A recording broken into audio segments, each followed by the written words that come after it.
আসসালামু আলাইকুম গাইস, এই যে দেখুন যাকে বলা হয় পানের ডেপা। এই যে অনেক ডেপা, খারাপ ডেপা ভেঙে ভালোগুলো রাখছে, এটাকে বলা হয় বরমুক্ত। আর হচ্ছে এই যে আমাদের একটা কন্টেন্ট ক্রিয়েটর হৃদয়। তো ভাই, এগুলা কিভাবে করা হয়?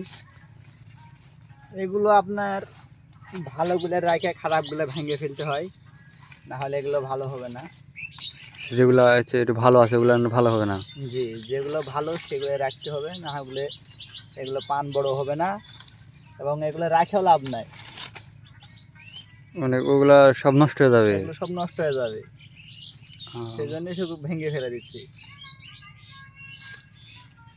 আচ্ছা দেখুন, এই যে পান বরজের এই যে ডেপা, নিচের ডেপা, এগুলো সবসময় যেন ভালো করে রাখবেন, এতে বর ভালো হবে আশা করা যায়।